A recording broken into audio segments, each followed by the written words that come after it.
Hello,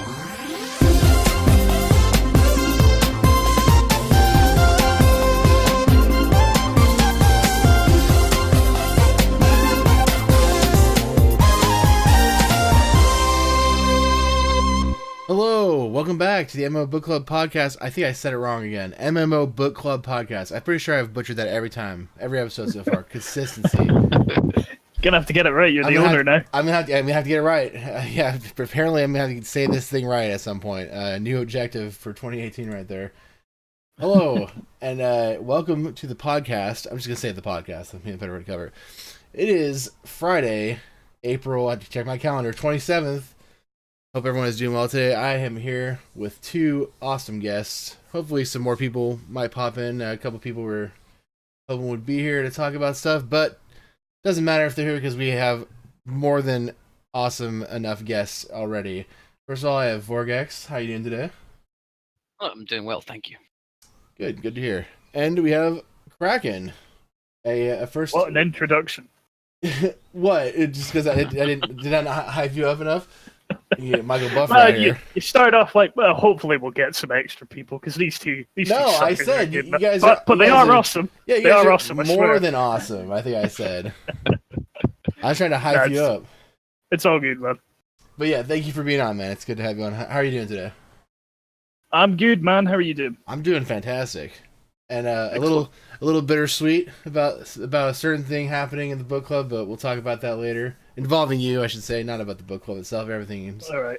Book club itself is going well. And, save the bad news for later. Yeah, we'll save the bad news for later.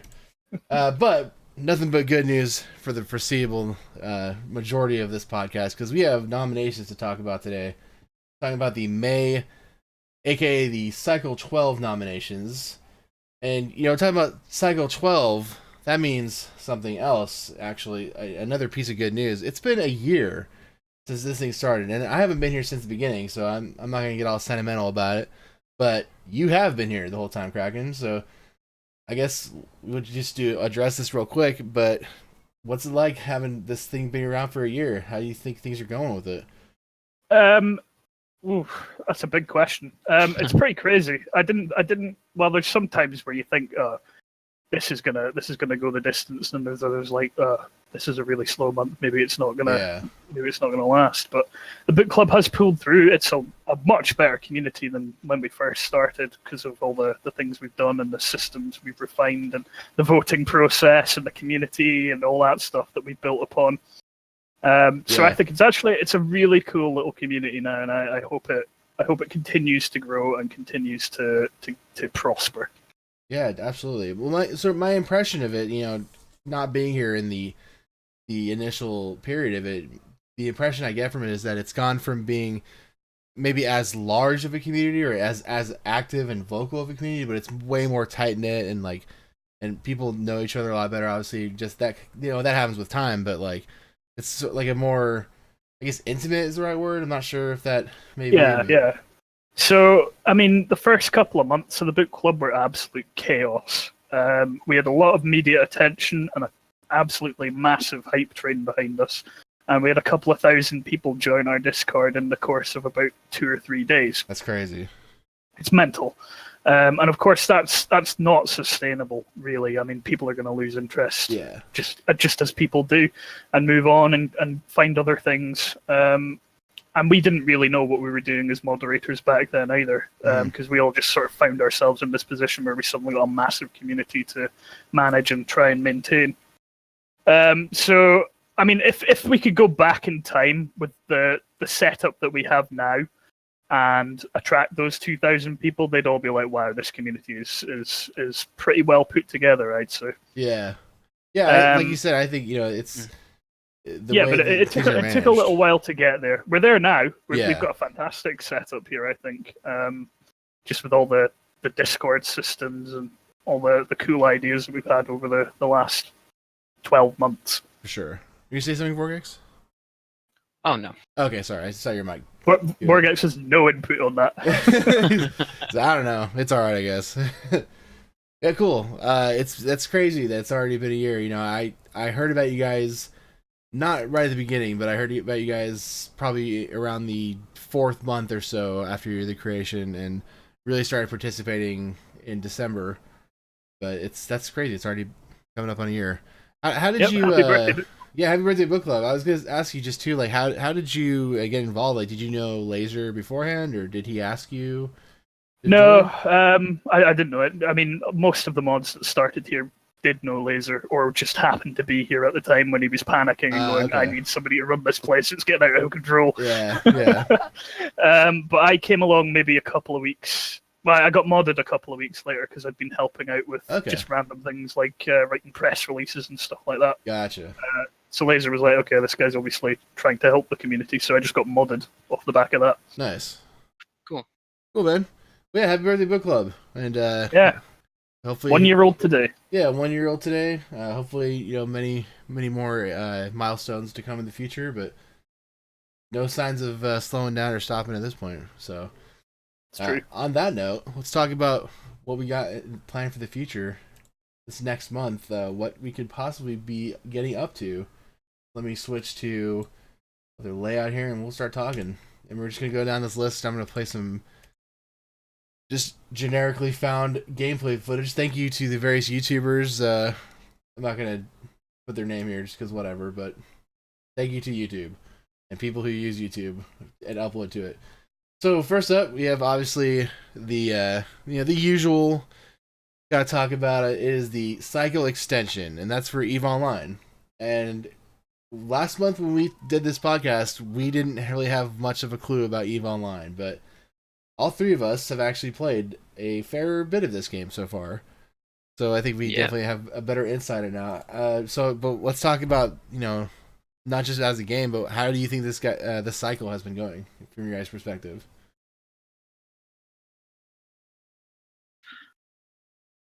Sorry, I was going to let Vortex. Oh yeah, no worries. Actually, I should have called. I've been talking a lot to start with, so I was like, okay. Learning, I need to host.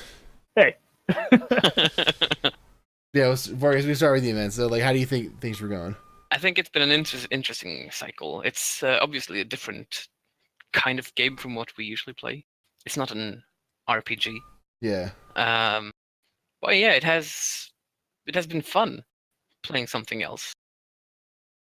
I agree. It is such a different take on everything else that not only have we played, but it has been an option for us to play, a nomination. So it's been cool. Like, I ended up enjoying the game itself a lot more than I expected I would. When it first popped up, even just as a vote, I was just like, that game, I don't know. I don't know. I've played it before and I just couldn't get into it, so I don't know if I would even be interested in that, but I'm glad I gave it a chance. It ended up being a pretty cool experience.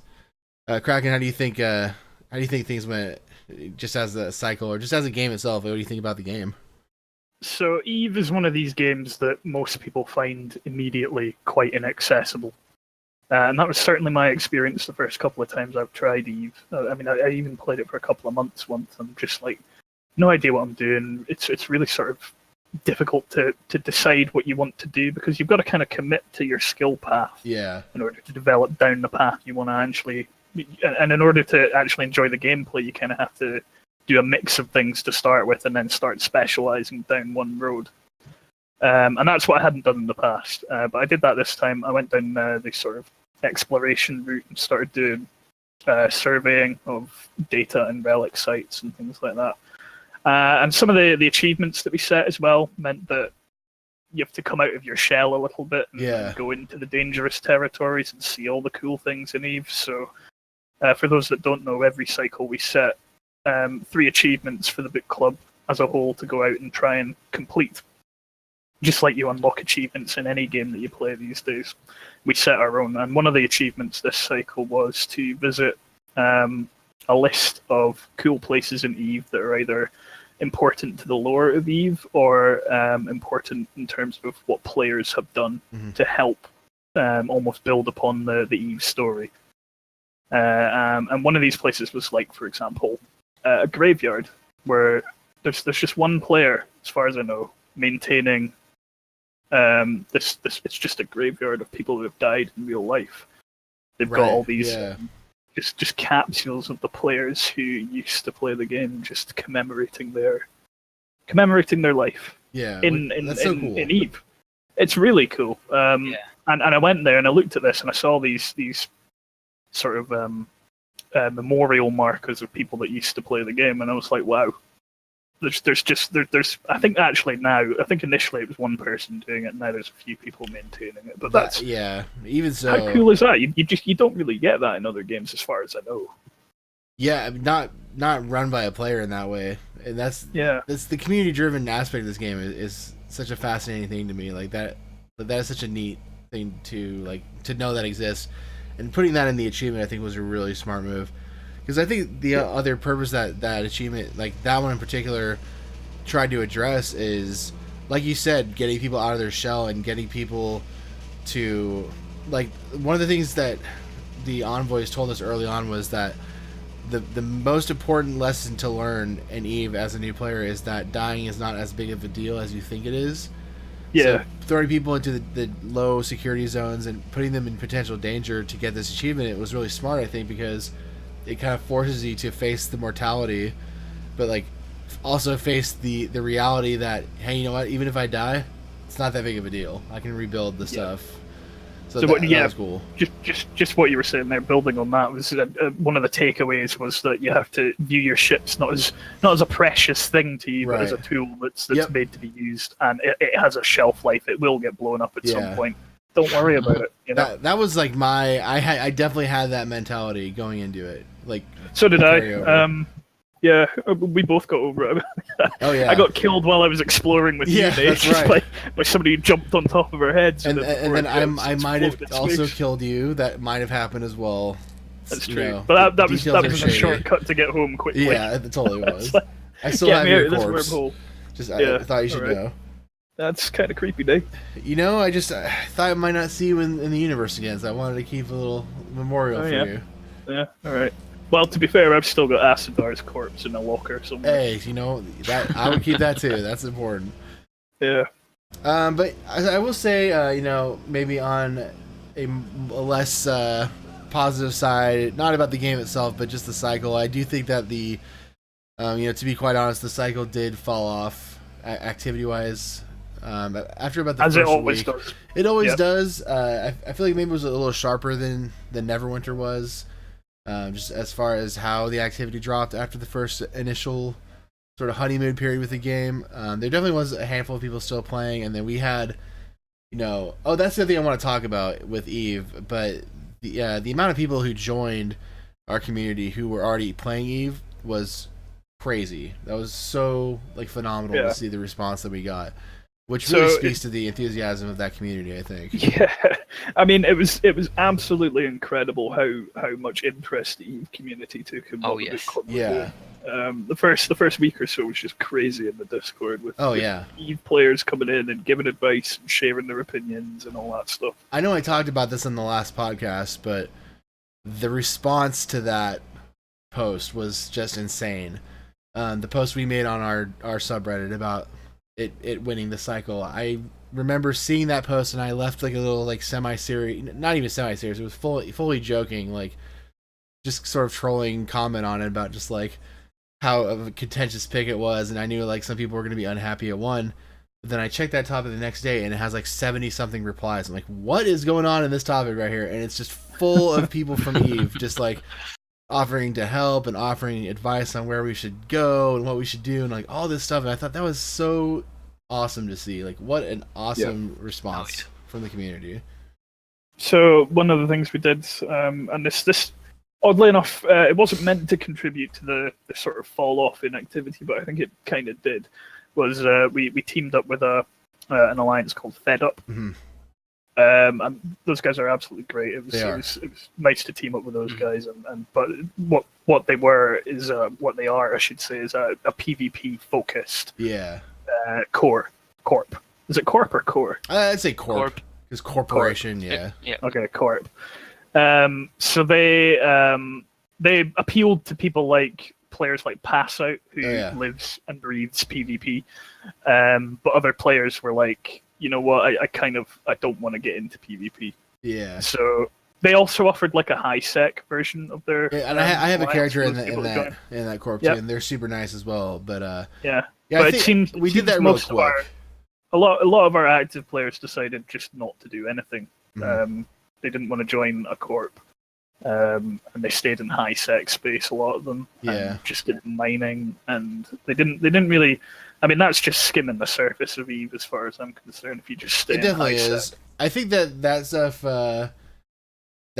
contributed. And also, we had a lot of issue. Well, actually, General Van Dorn in chat just brought it up. The events was also an issue for this one because after the first week, there was a complete drop-off in interest in hosting events. And people who had spoken up wanting to do events just weren't responding to messages anymore. So I'm not trying to point fingers, like, it's whatever. It is what it is. But it was hard for us to find people who wanted to run these events. And that, I think, that's a real easy to become a downhill, like a slippery slope. Like, when events aren't going well, then no one wants to go to do their own events, and it's a tough call. So let me close my windows. Gardeners are starting. Events could have been better for sure, but it's a tough thing when you don't have people who want to host them too. So I know. I would say the first week of events, I think a lot of them were hosted by one of the own boys called Whisper, who's an Eve that. Oh yeah. And she put together some fantastic events. It's just I feel a bit bad actually. It's a shame because not as many people showed up to those events as I would have hoped for the start of a cycle. And she came up with some really sort of innovative ideas that we could do. I attended one of her sort of PvP introductory classes and learned a ton. Learned a ton through doing that. It was a lot of fun. She had really cool ideas for sure. They were exactly the kind of things I was hoping to see, like just more creative stuff that takes advantage of the game and things like that. Because, like we had said before, the events that we normally do for quote unquote more traditional MMOs, they don't fit in this game. Like a dungeon night, like what does that mean in this game? So that stuff made a lot of sense for this game. But anyway, I guess that's it. You know, that's kind of EVE. It's up for renomination if you want to play again, and certainly, you know, it's certainly an interesting choice, and it turned out, I think, better than anyone expected, regardless of the drop off in player. I think most people enjoyed the game. Yeah, some people came out saying they thought the cycle was going to be terrible, but they gave the game a shot, and it ended up being quite good. They thought, you know. It might still not be the game for them, but it wasn't as bad as they thought it was going to be. Exactly. Really enjoyed it. And if it wins again, you know, maybe we can figure out a way to encourage, you know, more activity. You know, we have to do something to get people more excited to play it together. So yeah, but I see someone in the chats posted about the fact that we stopped posting event schedule things. Yeah. So that was partly due to a change in management as to who was doing the events. I think that'll get better in coming months, but it was also due to what you just said, Nate. Yeah, I'll take responsibility for that, like, because I didn't keep up with that, so I will take responsibility for that, and I will apologize for that. It was kind of like a, you know, again, I'm not pointing fingers, so I hesitant to even say it because I don't want to sound like I'm blaming everyone else, but like. The lack of response. Point the finger, dude. Just do it. No, I was just gonna say like the lack of. It's all your fault, response. guys. Yeah, it's everyone's fault except mine. I'm doing it great. It's the lack of response for wanting to host. You know, people who had expressed interest, and then ignoring follow-up messages. Like I got a bit discouraged with it, to be quite honest. So, but I will take responsibility, and I'll apologize for not keeping up with the event calendar stuff, and I'll be better about it this month, or whoever wants to take that.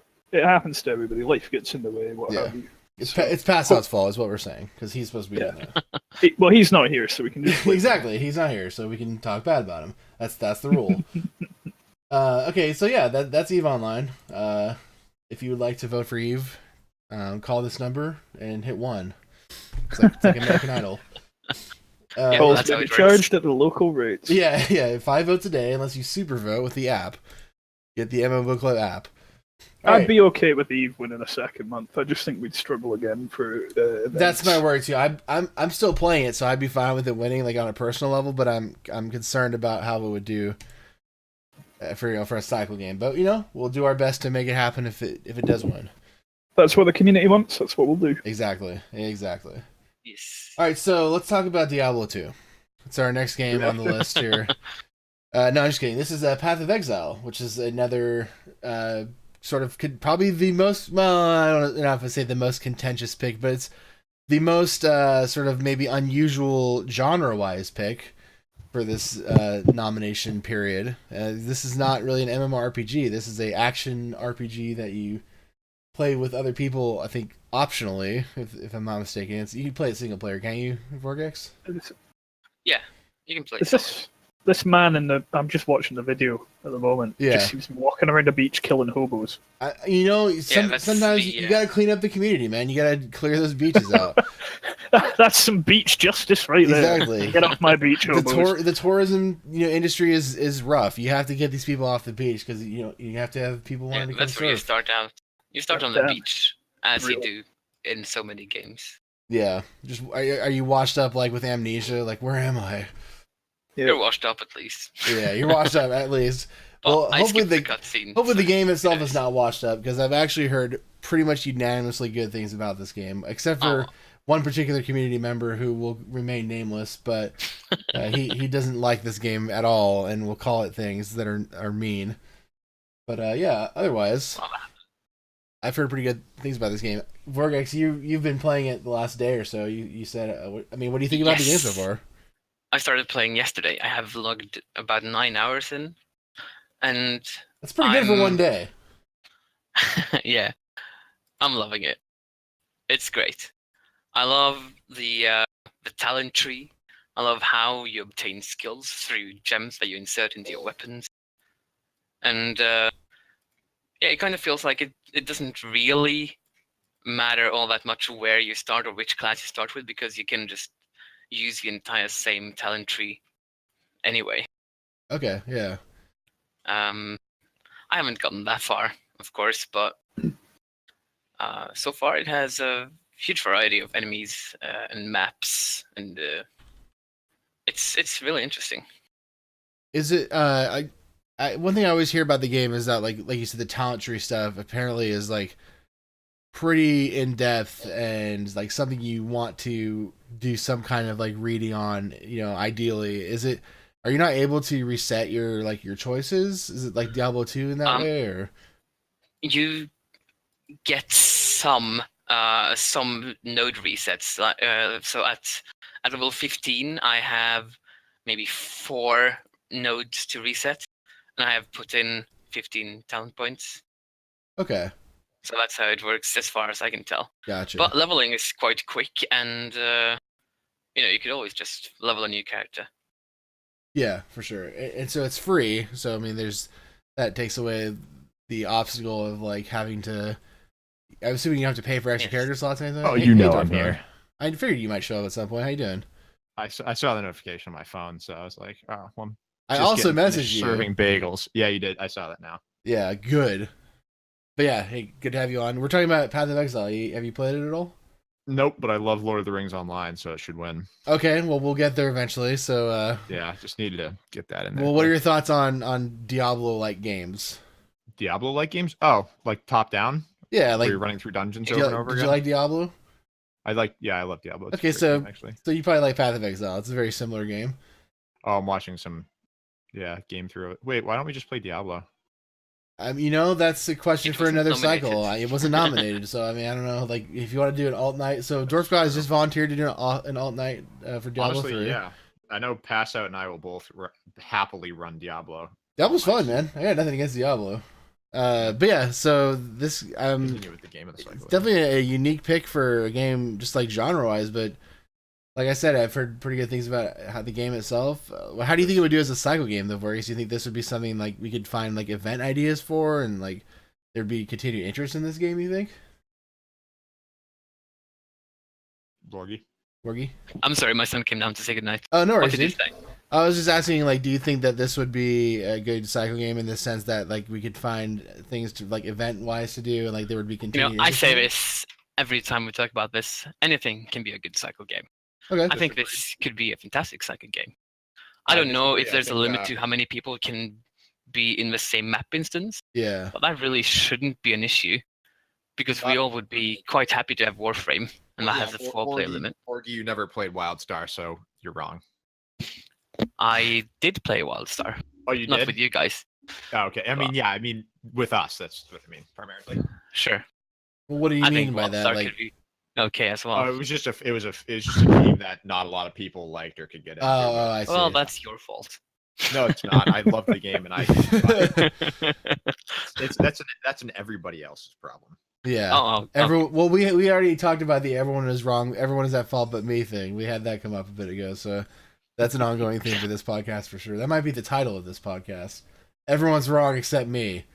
That's the new ethos for the book club when Kraken takes his leave pretty soon here. It works for me. Yeah. But yeah, I think this could definitely be an interesting game. I'd be more than fine with this game winning. It looks pretty solid, and I've heard, like I said, nothing but good things about it. So, can you mod me? I'm gonna change the title. See that you're gonna tell me stuff like that, like I feel like you're gonna start trolling with it, and so I'm gonna hesitate on hitting that. I ran the other podcast channel. I know, but like all of a sudden the title of the podcast could be like "This Game Blows" or something. Like I can see you doing stuff like that. No, change it to "Everybody's Wrong But Me." Okay, here I will do that for you now. Everyone is wrong but me in parentheses. There we go. Okay, it has been done. All right, so anyway, I do wonder. Like, I don't know enough about the structure of the game to say like, oh, like these type of events would or would not work. But like Vorgek said, I think any game could work as a cycle game, and if people are playing a game that's good and they're having fun with, always will have something fun to do with it. So yeah, this would be a cool pick. I'd be totally into Path of Exile getting nominated. Definitely, it has, I think, a pretty positive reputation even in this community. So probably stands a fair chance. Wow, I'm seeing that talent tree right now. That is something else. There's a lot of buttons on that thing. Oh yeah, and he's zoomed in, so I can't even see all of it. Yeah, so that's Path of Exile. If you'd like to vote for Path of Exile, it's number 2 on the list. Just 2. Don't do the number 2 after the m.vote thing. As we had something happen with that. Okay, so let's move on to the next game. This is gonna be a doozy right here. This is probably the most contentious pick of the nominations. I was gonna say Path of Exile was just because of how different of a game it is. No. But I'm thinking that the most contentious pick is going to be good old Albion Online. How did that get on the list? No, Kraken. I thought we were doing quality control. Come on. Not only that, but Kraken. This is an actual serious issue. Like, this game is. There's a reason this game shouldn't be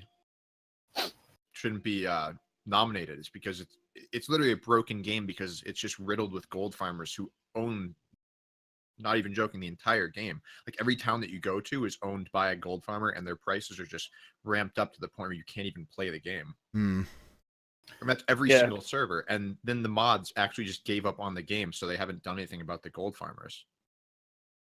Well, that's not a good sign. Let's hope it doesn't win. Yeah, let's hope it doesn't win, I guess, in that case. But, I mean, all seriousness, like, I mean, the game itself, it looks neat. Yeah, it looks cool. It is a good game, and I just wish it actually worked. Like, I wish they worked on it and fixed the issues with the gold farmers and such. But yeah, because the concept is very unique. It's very new RuneScape. Yeah, it's like new RuneScape or like Ultima Online type thing. Like I love the idea of player cities and player driven content, and like guilds are very not necessity but very supported in this game. Like, it would be a cool. The mechanics would make for a cool cycle game, I think, but like you said, the way it's being run, I've heard that as well, that it's being run very poorly. And there's also a $30 buy-in on it, which is that's going to be a pretty big obstacle. And then you also have to you can buy premium on top of that. Right. So, like, I do wonder what the turnout would be if it were to win. That's a little concerning for me, just because we've had sub-required games before, but they were a lot cheaper than that to get into. Like Final Fantasy, I think you could buy that game for like $10 or something. Like $30 is a lot. That's a lot. So I don't know. Investment. It's an investment, which it sounds like the return of fun you'd have with it could be not really there if it's as run down as it seems to be. Because I've heard that I'm playing arcades currently with a lot of people who came from Albion. And they all said that they stopped playing because of pretty much the same thing you just said. Like, the way it's being run is not great, and it has issues with, like, exploiting and gold selling and all that bad stuff. So yeah, I mean, again, great concept of the game. So for those who haven't tried it, the way it works is a guild or a person can buy a shop in town, and it's similar to something like Puzzle Pirates. If anybody was,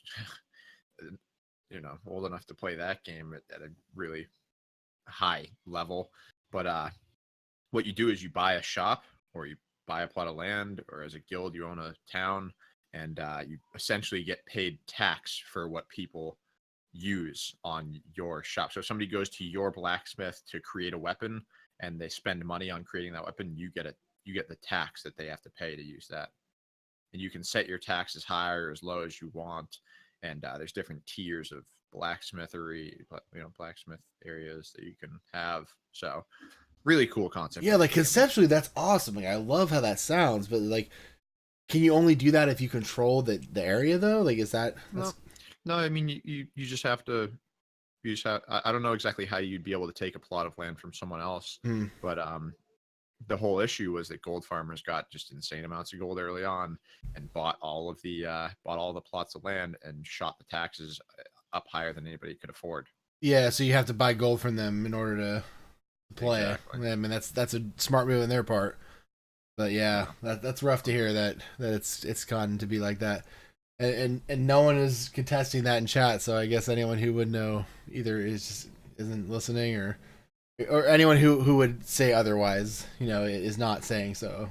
So that's unfortunate to hear. But if you're listening to this, at a later time, if you disagree with that or if it's not that way, speak up on Discord and incentivize this game, and then we will proceed to ignore you and vote for something else anyway. Yep. But no, like I don't know. That's unfortunate to hear, just because I think this is a really neat looking game, and I would love to try this game, but like I have no interest in playing this game by myself. It sounded at launch like it had a lot of potential. Yeah, totally. It's been completely mishandled. Yeah, totally. Like I kind of wish I played it at launch, just because like it sounds like it's probably gotten to a point where they might not be able to bring it back. Like how would they? I guess. Yeah. But oh well, that's a bummer to see. Boz Vital in chat says it's true. I actually own a lot of store plots because gold was so easy to get in the start. Yeah, so it sounds like if you weren't there at the start, you're probably at a huge disadvantage. But yeah, so I guess that's Albion. Like you said, a contentious pick. Definitely a interesting game from the sounds of it, but maybe would be a rough game for us to play at this point in time. Yeah. Yeah. All right, so let's move on to the next game. Next game is a returning contender. This is one we talked about for was it the last nominations or the one before? No, I think it was the last one. This was an option. This is Zero Legends. Yeah, it's come up multiple times for sure. But yeah, I think it wasn't in the last round because I feel like this is probably the same video I used for the last time. But yeah, Zero Legends, and I've actually gone and played this game since then, so I actually have a better perspective on it. Me and Paragot played it for about a week and a half or so, and we didn't stop playing out of any unhappiness with it. We just kind of got distracted by other games. But I will say this game is pretty cool. It's still like I said last time, the setting and the storyline is really neat, and they have these puzzle quests which are just unlike anything you really see in any other MMO. But the combat is not that interesting. I think it's probably the weakest part. And even in this video, I'm watching this person just spam one button. Like that's kind of what it feels like most of the time. And yeah, granted, this is a tutorial, but yeah. No, I mean the combat of Secret World is not. It's not the selling point, is it? It's the story, and it's the solving puzzles and things like that. Totally. That's where the attraction lies for this game. Well, it's weird because they did the whole relaunch where they it was the Secret World or TSW, and they relaunched it as Zero Legends, and they changed it so it's like an action combat.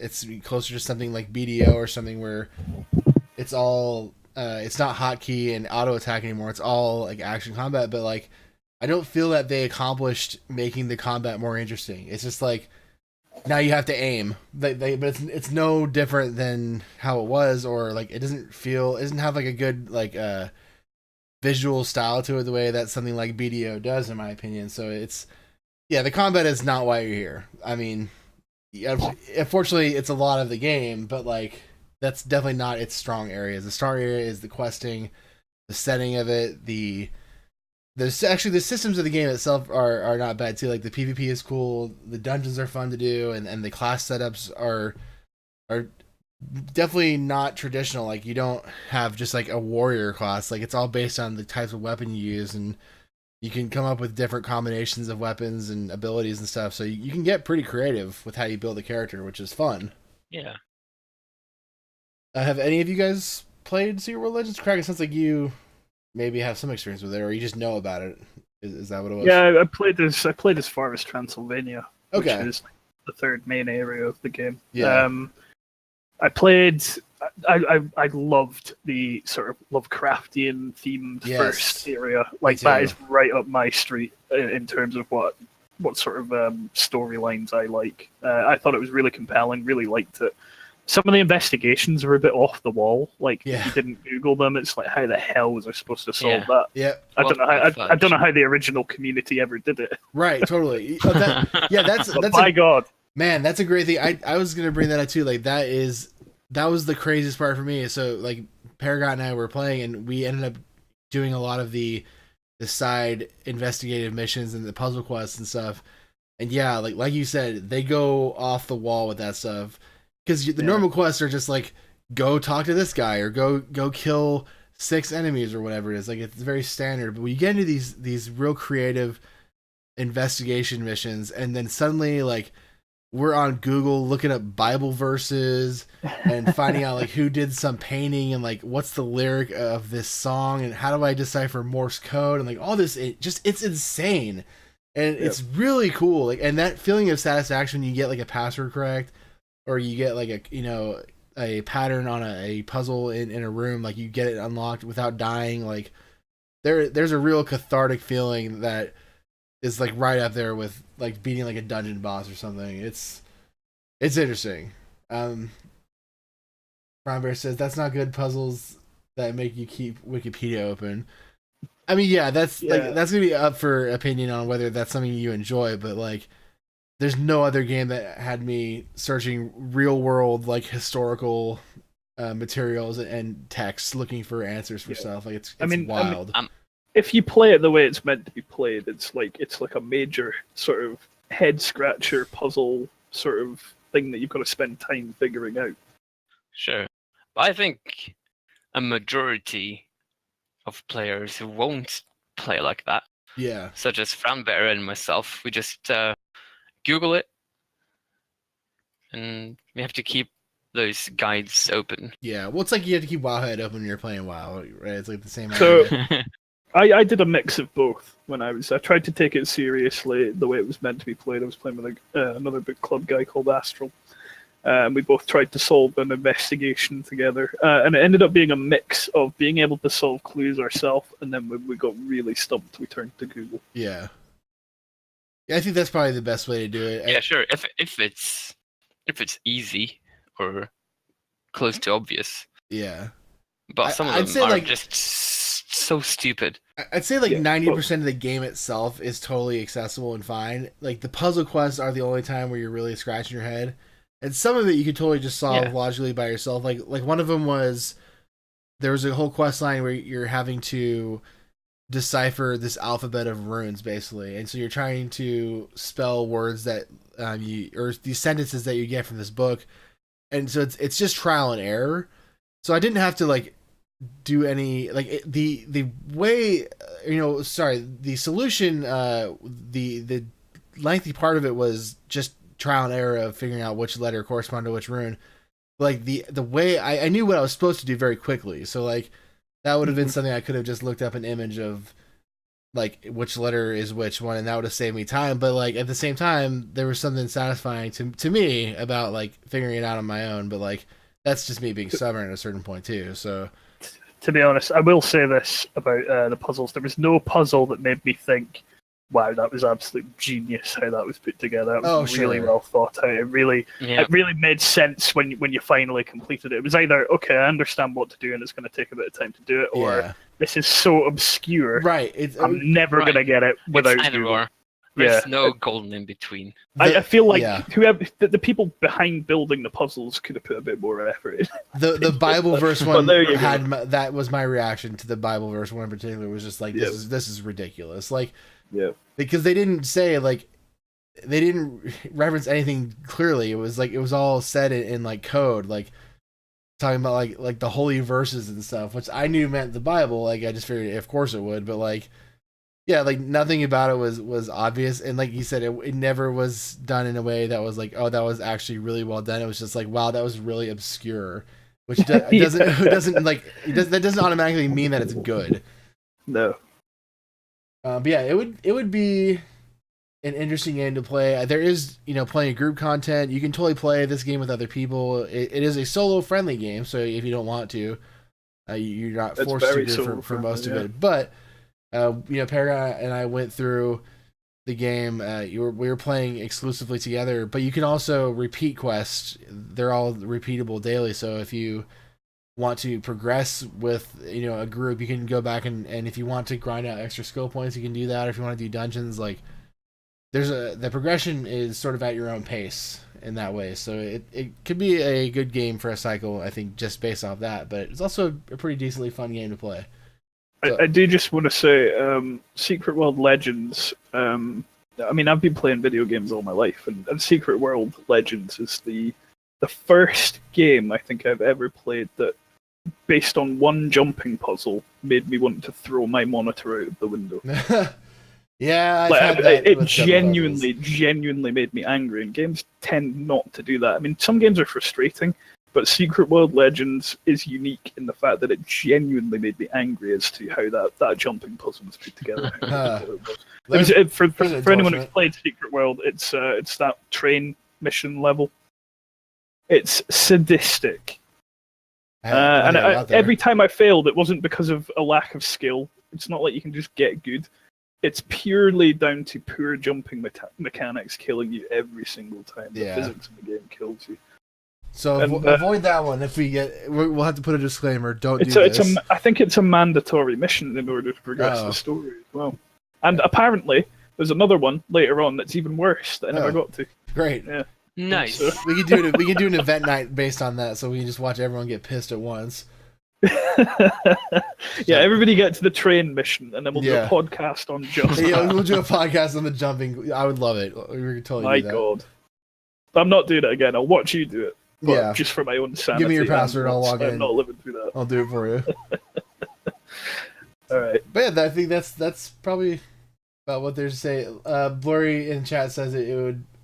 He would like to see how a group of book clubbians, which I like that term a lot. How much they would do without a wiki lookup. I feel like 98% of people in the book club are just gonna say F this and use the wiki like right away.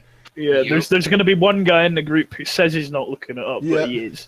And I'm like, man, I'm so smart. I figured I got this puzzle down. And show me a screenshot of your monitor right now. No closing tabs. Let's go. I just know Bible verses by heart, man. Yeah, that's what I read when I'm not playing games, guys. Yeah. But hey, you know what? It could be. I guess you never know for sure. But I'd be calling BS immediately. All right, but that's Secret World Legends. Be an interesting. But yeah, don't you read your Bible every day? Take your vitamins. All right, next game is it Ion or is it Aeon? I've never known. Yes. I think it's Aeon. Aeon. Okay, I never knew for sure. This is probably, other than the last game on the list, just out of it not existing in this region yet. This is probably the game I know about the least. Ion, according to Frownbear. Potato, tomato, exactly. Brown Bear doesn't know what she's talking about. Ooh. It's definitely Aeon. All right. Yep. I'm with crack on that.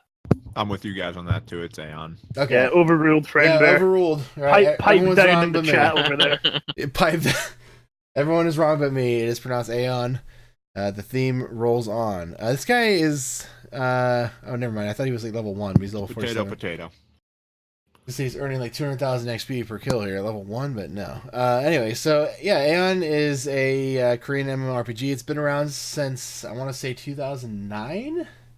Because I believe that's when I ordered the game, and I think I ordered it when it was coming out. I haven't played this game in like 9 years, so I quick question. do not know. Yeah, what's up? Kraken, how do you say potato? Potato. Okay. And then tomato? Tomato. Okay. All right, got you. So who says potato? You do. Yeah, Right, you, no, do. no, You just but- did. Yeah, but No no, one. who says it unironically? I guess. Just you.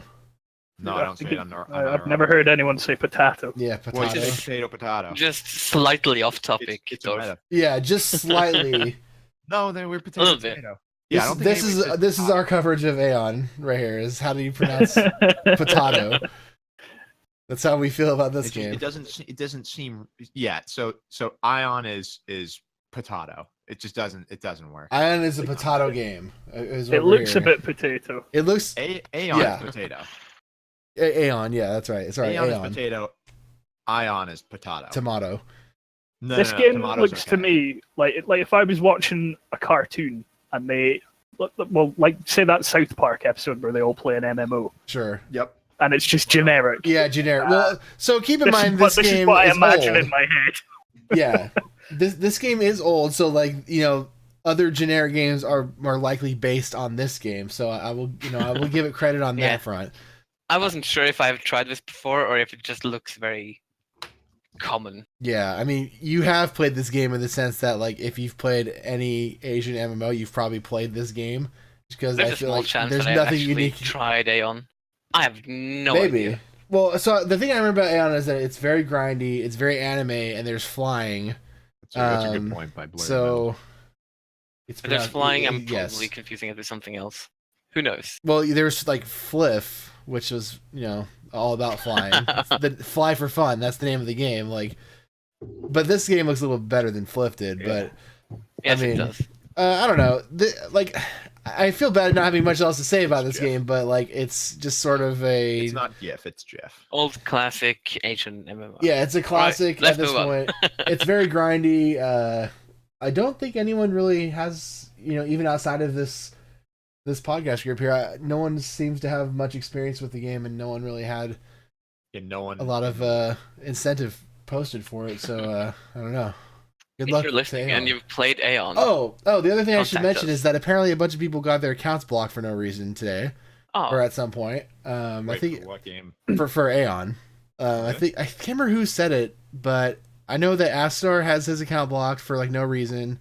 Okay, well that's you got to take that with a grain of salt. Well, he probably There's did no something, reason. but then yeah, There's no someone reason else. it's just Yeah. swearing like He that. definitely did something. But then you know, someone else just tried it, and It's apparently gold their tapping. account just I was Did just nothing duping, bro. wrong. he's always getting banned from communities. That guy. I can't remember who said it, but someone else said they just made an account to try to play the game, and they were playing for like a couple minutes or something, and they got blocked, and like the customer support just like wouldn't respond to them or something. So I don't know, word of beware, maybe like you might just get banned for no reason. I don't know, weird. Like we'll find out. Guess we'll find out if it wins, but If we all get banned, we'll play Warframe. there you go, perfect. There's the improvised solution that we need for it right there. The system determined they were not a bot, so they banned them. Only bots allowed, says Penguin Powered. Sounds about right. Like for a game from this era, I totally believe that. All right, that's Aeon/Ion/Potato. All right, let's move on to another game that's been a repeat contender for nomination. Let's talk about EverQuest 2. And I will say straight up, I'll start the conversation by saying, yikes! At I was chatting daybreak. with Brad McQuaid a couple weeks ago. I love how you just casually throw that out there. I was just chatting with Brad McQuaid. What did Brad McQuaid have to say? Let's go I was into talking it. about his new game that's coming out, Pantheon. Yeah, sure. But I mean, like you just know Brad or what? Like, how did that happen? No, I went to PAX and I Oh, became friends okay. with people at Pantheon, and Brad McQuaid was there, and I was just chilling with him before PAX opened. Talking to him at PAX is totally that's awesome. Like I'm not gonna make fun of that. I thought you were just like humble bragging to like a new Omega level that no one has ever heard of. Like, yeah, I was just talking to Brad McQuaid the other day about video games. I don't know, but that makes sense if you're talking about PAX. Yeah, Pantheon looks cool. I hope that will be nominated someday. I played it too, and it was so good.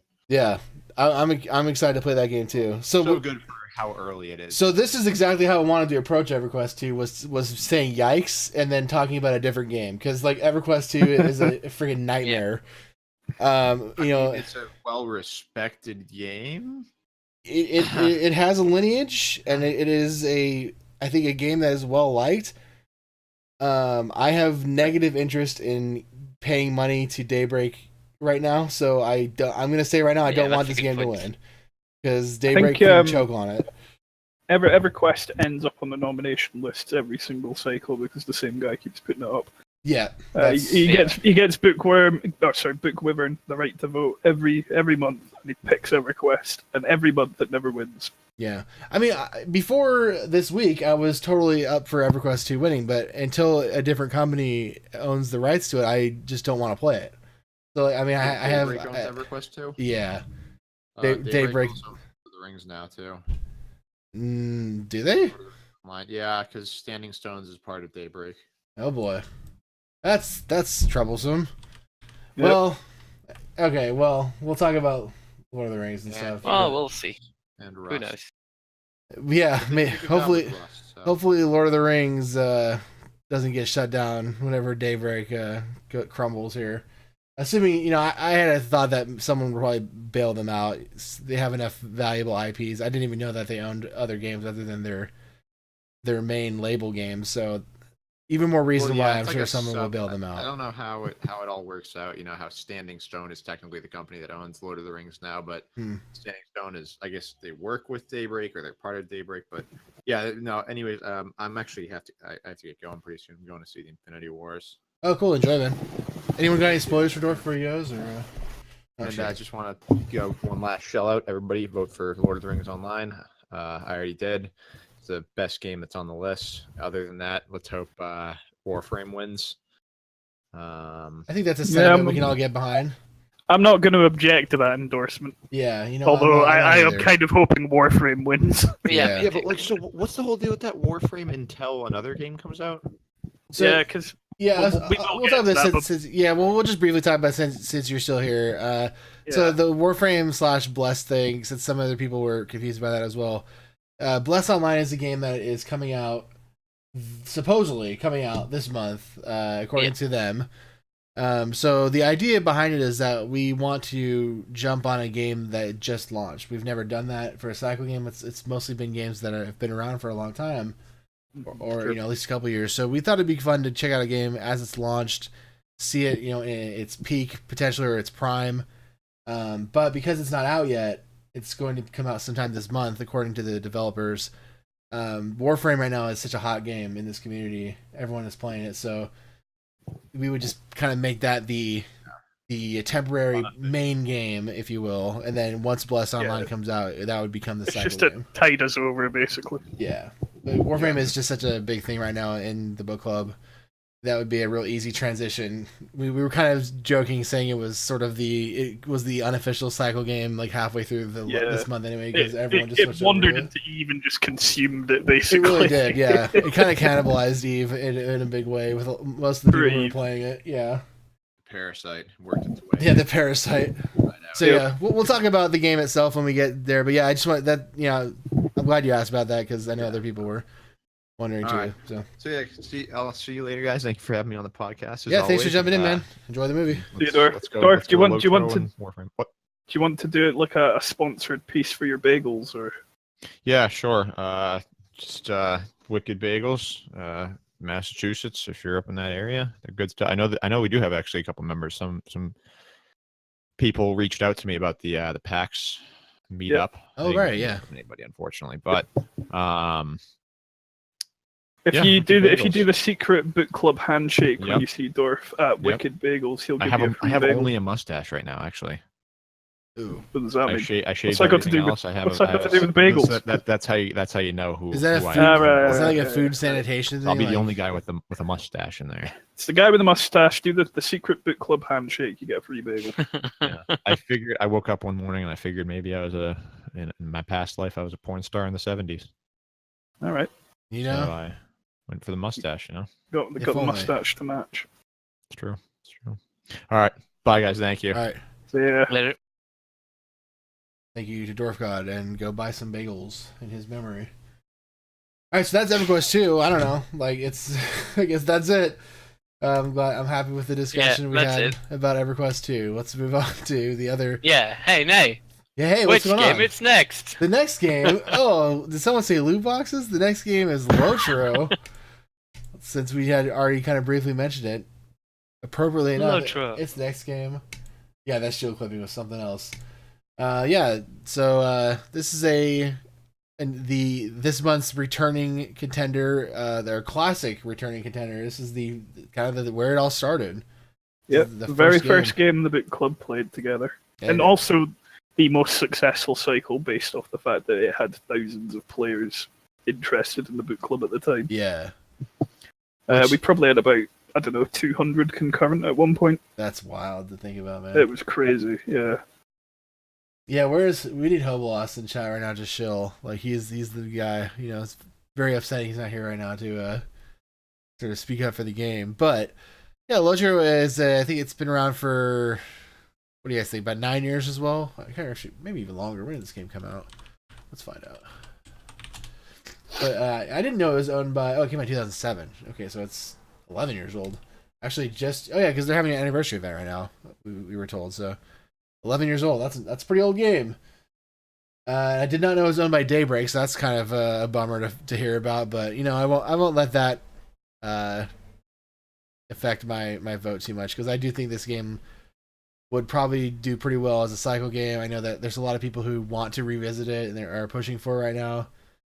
I haven't played it though in many years. Have either of you touched this game? Well, Kraken, you must have, because you were playing the cycle. What did you think of the game at the time? I got to level 70 or something like that. It was all right, yeah. It's got a really good music system. There's yes, a lot of attention to detail for the Lord of the Rings lore. So if you're into Lord of the Rings, this is a brilliant game to play. At the time, we got like a guided tour by a guy who was like fanatical about Lord of the Rings, knew every location and could tell you tons about it.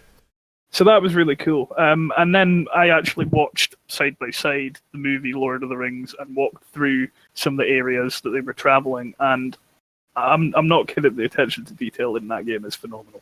That's cool. Yeah, I knew a guy when I played it who was calling out locations from the books. Like, how do you even know that? Like, how do you know that this is where this in the book happened? That's crazy to me. Yeah, people know their stuff about Lord of the Rings. The people are encyclopedias about that kind of stuff, which is pretty interesting to me. And my favorite event that we did for the Lotro cycle was we all got turned into chickens, and we had to run a gauntlet as chickens from one area of the map to another. That's great. And there was various ones you had to do. We did the longest one that was available. It was like, what's the Hobbit place called? Hobbiton or something like that. The Shire. That's Shire. Yeah, Hobbiton. Shire to like Lorien or whatever it's called. Yeah, Loch Lorien.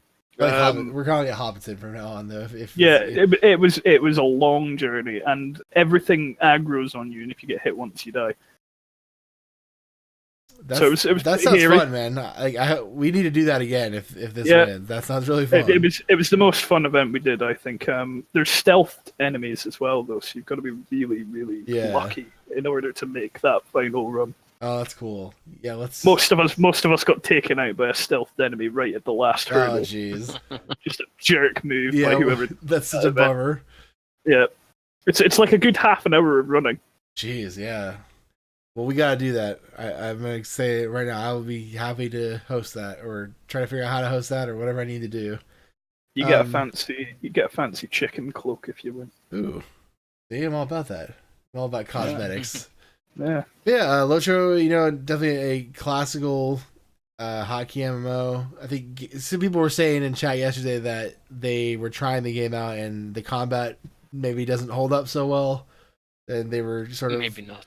sort of put off by that. But I'm hoping that the community excitement and the event possibilities, and I think a lot of people we could potentially return to play it if it comes back. Like people who maybe haven't been either active or around at all since the first cycle might come back and play with us. So that would be interesting to see. I mean, who knows if that'll happen or not, but yeah, it'd be cool. So yeah, I'm okay. Yeah, I mean, as a book club birthday thing, I'd quite like to see Lotro. Yeah, that would be, I think, really neat too. Like that'd be a neat way to celebrate the year anniversaries. Let's just go back to where it started. Yeah, I think that would be cool. So yeah, I'm totally fine with this game winning. You know, the not to let my personal stuff come in, but hearing Daybreak is owning this game is kind of a bummer. But whatever, man. I'll try to put it out of my head, and I'll play this game if it wins for sure. But yeah, I guess that's Lotro. Unless you guys have anything else to say about it. That's it.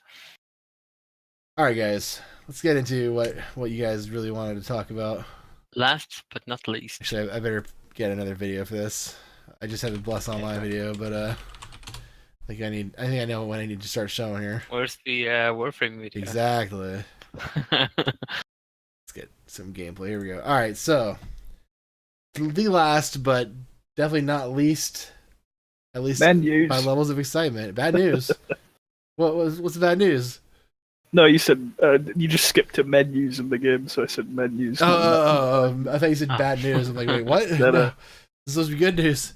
Yeah, here, right, menu. All the hot menu gameplay right here. Yeah, I'm gonna skip ahead again. Okay, so as Penguin Powered said, super agile space ninja battles. Pretty much what we got going on here. This is Warframe. Yep, it's a good summary. / Bless Online. But let's talk about Warframe because that has been something that has taken over the book club in the last week and a half or so.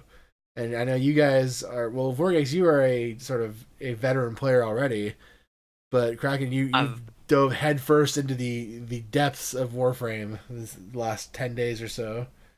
That's right, yeah. I'm so used to playing MMOs that are sort of laid back, sort of, slow-paced, doddering around a map, just clicking a target, pressing 1 on your keyboard, and rinse and repeat. So it was really refreshing to play a game like this, where the combat is so ridiculously fun that you don't even realize that you're grinding. Yeah. That's the best thing about this game. It is a massive grind, and I understand people who complain about that. I can see where they're coming from, but I would argue that that's not really so important because the gameplay is just ridiculously fun. I think like finding with any game where there is a grind, the hope is that you don't mind it because the game is in itself fun to play, and I think Warframe nails that. Right. Yeah, every they've MMO is a grind. Absolutely nailed it. How you conceal the grind. Yep. Totally.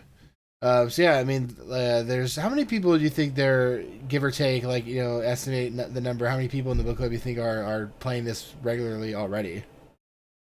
What, from the book club? Yeah, just in our group here. I'd say about at least 7 to 10. Yeah. Yeah, there's about 10 people playing at the moment, I'd say.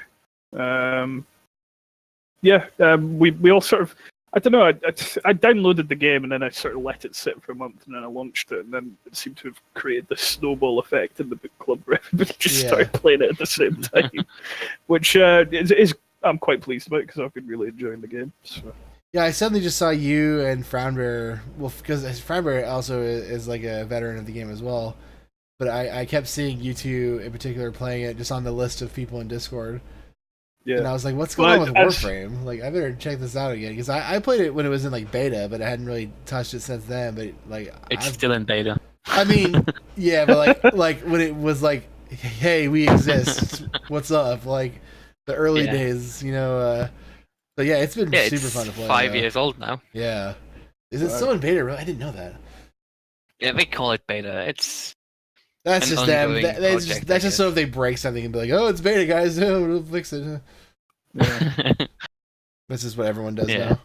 But yeah, this is like the wildfire game right now in the book club. Everyone is seeming to enjoy this game. I mean, some people have less than positive opinions about it, but I feel like the people who are playing it are really enjoying it. And I mean, It's there a are fantastic game. there are some frustrating things about it, I'd say, which is they time gate a lot of things, so you have to sit on your hands and wait for stuff to happen. yeah, That's a bit annoying because there's It's more like- literally nothing you can do except wait. yeah, You have to do other things while waiting. It stops your progress, but you can still Yeah. craft stuff and make warframes and level up your items. It's true. Yeah, I'm kind of like the story in this game seems.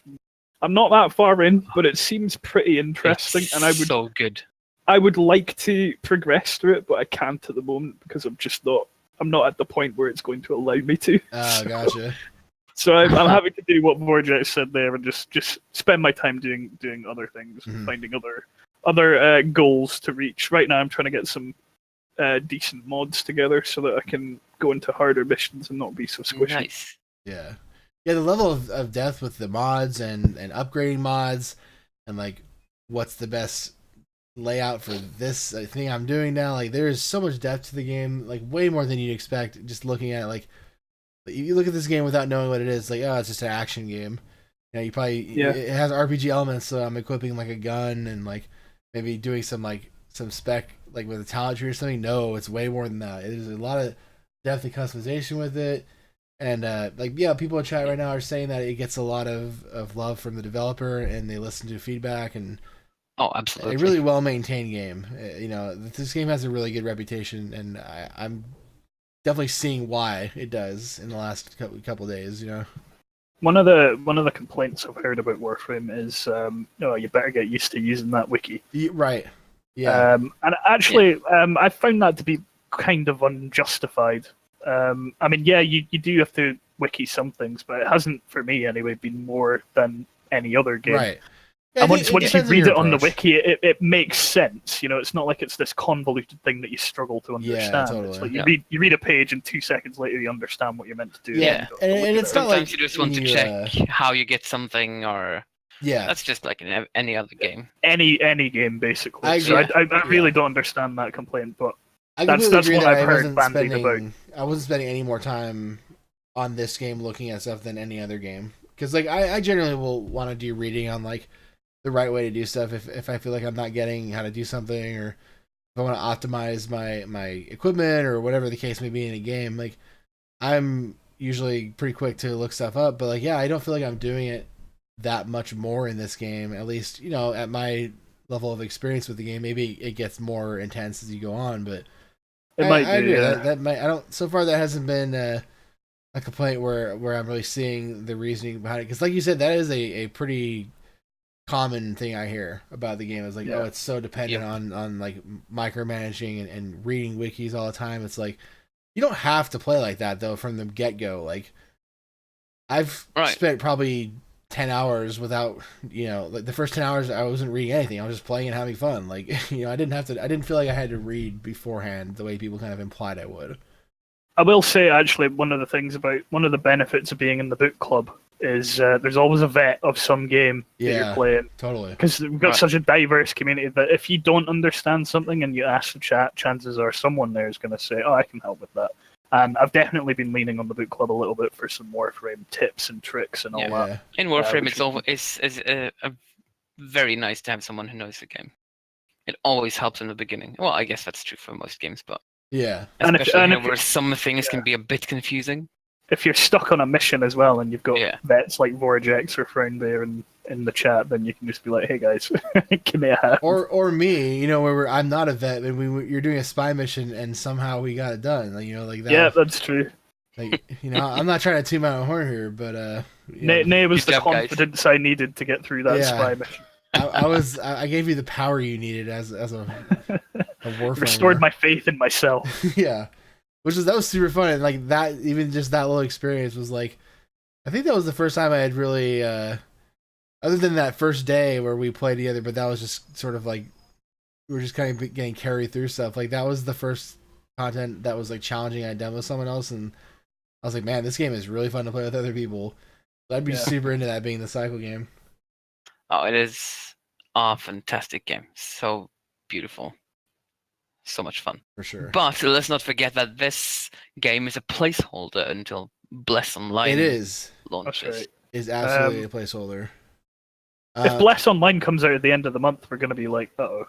Yeah, we'll be like, right, just got a that Warframe game. cycle. So I feel like Warframe is still going, because Bless Online, it's a buy-in game, and we don't even know how much it's going to cost yet.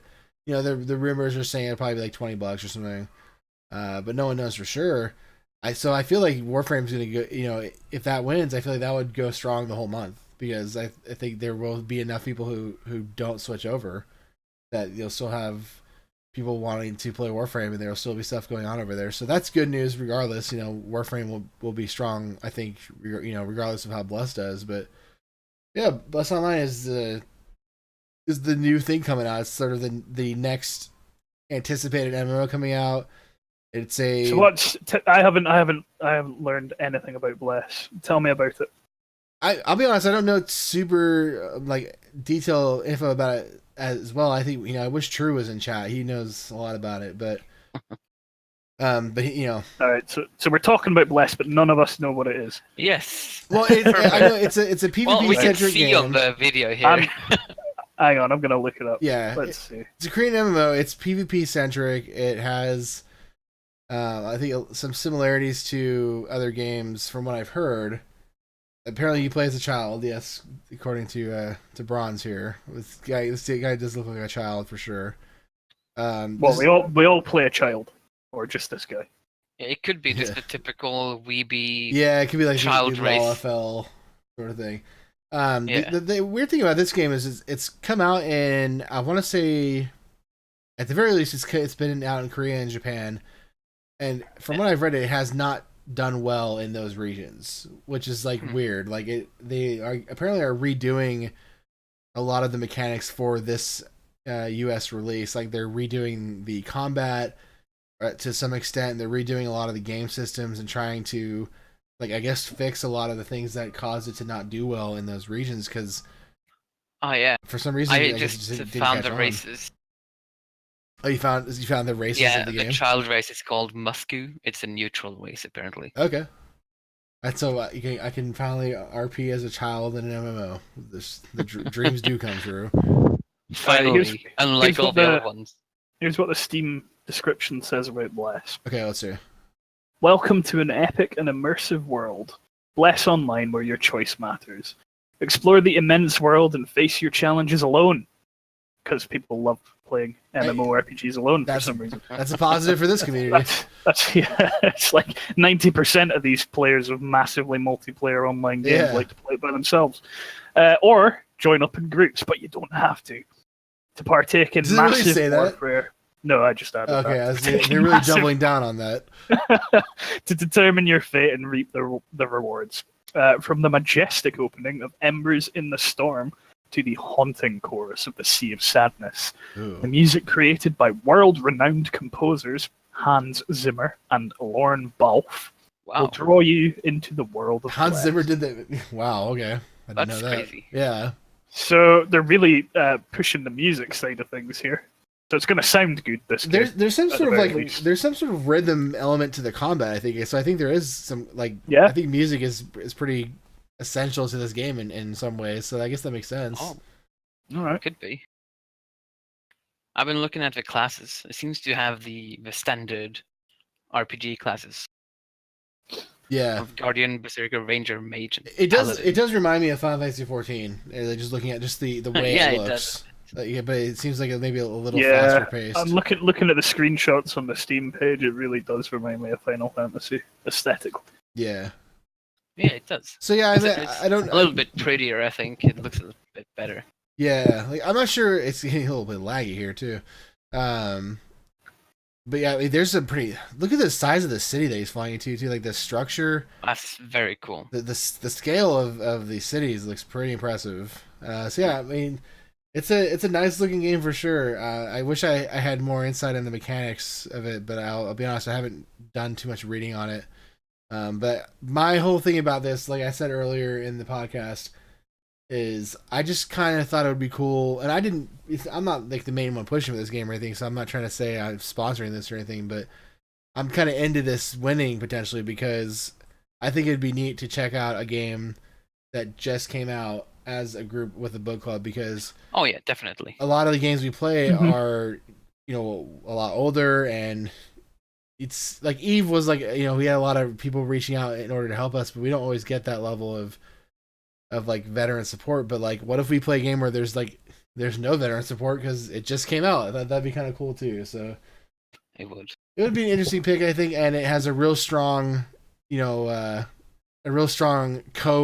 co-optional game in Warframe to support the cycle in case the game doesn't go so well, or if it ends up like not coming out on time or whatever may have ended up happening. Warframe by itself, I think, would be a cool cycle game as well. So I think it's a strong contender to vote for just on the Warframe front by itself. But I think this game could potentially be really fun, and we need to check out a new game together as well. Cool. Yeah, that's about it for all the nominations. Unless anyone had anything to add if you haven't voted already, make sure you do, because the vote is the first round of the vote is closing, and then we're gonna do a runoff of the top 3 games. I think I'm gonna give it the rest of the day. I'll probably close it tonight around midnight or so Pacific time. Mm-hmm. So that would be 7 a.m. GMT. So make sure if you're eligible to vote, make sure you do so. If you're not eligible to vote, then check out the FAQ channel on there. You have to hit level 5 and get the bookworm role assigned to you when you get that when you hit level 5. So that's tends to be the easiest way of doing it. But if you participate in any single event in the book club, start playing Warframe with Kraken. I'll probably hook you up with a bookworm. Yeah, there you go. It's one way of getting it. Hit up Warframe. So the regular vote will go through the rest of today, Friday, and then the runoff vote will start very shortly after that with the top 3 games, and then that will end on the 30th. Sunday. It ends on Sunday, so we have a full day to... Yeah, I guess I should just... I wrote 48 hours, but we don't need that much time. I mean, people will all vote on the first day anyway, so... you can close it till late on Sunday. Yeah, exactly. It'll be late on Sunday. And then so the evening of the 29th will be when the winner is announced, and then people will have all day on the 30th and that evening to download the game. And usually people get started early. Freaking head starters. The head starters will always come in. Depending on what game, they might not know which server we're on right away, so that would hold off. We'll announce that. And that'll be announced if needed. Yes. Yeah, I think that's about it. The last thing I wanted to talk about was, I mentioned early on we have some more bittersweet news to share. But if you didn't see our last release, if you will, our last sort of news announcement, Kraken here is actually going to be stepping down from the moderator team, and we're very sad to see him go. But the good news is he will still be around in the community and still be here to host events troll tree ABS and all that, and happy, all the people, all his victims. Yep. So after 12 months of trying to keep this place afloat, I'm going to be stepping back for a while. Nay is going to ascend to godhood and run the book club with an iron fist. That's right. Book club is ready to be fisted. Oh wait, what? You're all in trouble now, boys. Nah. I mean, it's been a ton of fun the last 12 months, and I'm really proud of where we are with the community and how things are going. I have total confidence in the mod team that things are only going to get better from here on out. Just personally, I just need to do something else with my life for a little while. That's basically all it comes down to. Totally a bit of just doing something else. I mean, the door's not closed. If I do come back at some point and decide to moderate, you are 1,000%. Whenever you want your spot back, please take it. Yeah, but in the meantime, I'm not going anywhere. I'm still going to be in the community. I'm still going to be running events and things like that. I'll still be winding up Steel Inquisitor whenever I get the opportunity. Of course. It just won't be as easy now because I can't just mess with his name or whatever. Yeah, just message me your name and we'll take care of it. Exactly, I got you, dude. I'm the inside man. I think honestly he's looking forward to me stepping down so he can mess with my name. He already said he is like going to like abuse his powers like the moment you're off. He can't wait. He can't wait. He'll be giggling to himself. He's sitting there rubbing his hands right now, just like planning, like I'm gonna get him all those times. Those mod notes. Yep. Oh yeah, his mod notes. I really did kind of upset him about that. He has surprisingly tilted about the mod notes. Like for some reason, that you struck a chord, I think, with the mod notes. Like something about it just really pissed him off. I thought it was hilarious. We're having kind of an insular discussion here. For those of you listening, there's two mod channels basically. There's one where we just have our admin chat and we talk about the book club, and there's another for like itemized notes of things that you're supposed to do. Or like things to talk about at the next meeting. Yeah. Or you've done this. It's just basically it's an abridged version of the admin chat, so people can get a summary of what's been going on while they've been away. And I started using it to post my grocery lists of things I needed to buy after work. Daily reminders. Steele really didn't appreciate that. He did not. There's a surprising level of salt that came through on that one, which I think even caught you off guard because like. That seemed like a pretty innocuous action, and like, man, he wasn't having that.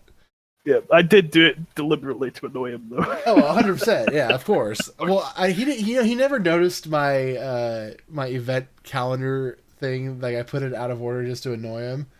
Like, and I separated I did the Sunday thing. Like, I had he got really mad that I had updated. Like, I think it was the Tuesday thing, and I put it. Like, instead of updating the image because that was annoying, I just added an extra Tuesday image. And so when I had to add something to Sunday, instead of editing the image, I just put in another image, and then I put it out of order. And I even told him, like, hey, check out the calendar. What do you think? And he's just like, looks good. I'm like, he didn't even look at it. Like, I know he's lying because he would have got pissed if he saw it. So yeah. Nah, poor Steele. He does a ton of work for the book club, totally. And I spend half my time just trying to wind him up. Yeah. Well, it's like, you know, when they make it easy, it's very tempting to do so. I understand that. True that. But yeah, we'll miss having you, man, and we're super glad you're still gonna be in the community. And again, on behalf of the book club and you know, Vortex will speak for himself here too. But I'll speak on behalf of the mods too. That, you know, thanks for everything you've done for this community and all the work you put in, and you definitely deserve a break after all you've done. We really appreciate it, Kraken. Hey, no worries, guys. It's been fun, and you're not getting rid of me yet. Yeah, exactly. You might not be able to. I'll try not to do any backseat modding. Don't worry. Oh, we'll see. Oh, that's fine. Well, like you said, I'm your inside man. If you need me to change your name or something, I got you. Nice one. But yeah, that's gonna be it for just about it for Kraken's moderation term here until he decides to come back, which may happen. And it's also been it for this podcast. So thank you guys both so much for joining me on this. Yeah, no worries. And thank you to Dwarf God as well. I hope that the bagels are going well, and the Avengers is going well, and all that good stuff. And thank you to Paragot for not waking up on time. Actually, I'm not gonna get there. You know, I hope he's all right. Yeah, everyone, thanks for listening. Yeah, it's getting real sappy here. We need to shut this thing off. Yeah. Before the sap gets too sappy. Shut it down, Nick. Shut it down. I need to shitpost a general right now. Okay, so we're shutting it off. Yeah, thanks everyone for listening. As usual, this will be available on our YouTube channel, and the audio version will be on the Dropbox, which I will link to again when I post it. And I'm actually going to make a subreddit post this time because I've been terrible about doing that with these. Yes, you should do that. Oh, absolutely. One more thing. Half an hour from now, we're all playing some Fantasy Star online. So if you want to join that group, yes, type rank Fantasy Star in the Discord, and you'll get notifications. Check out the announcements channel and the Alt Night info channel for some extra info on Fantasy Star. But yeah, we're playing PSO on the Affinia server. It's about 650 megabyte download. So what do you have to lose except for a couple minutes? Well, maybe a couple hours if you're on a sim. But yeah, all right, that's gonna be it, guys. Thanks again for hanging out with me, and thanks everyone for listening. You guys all have a great day. Awesome, thanks, guys.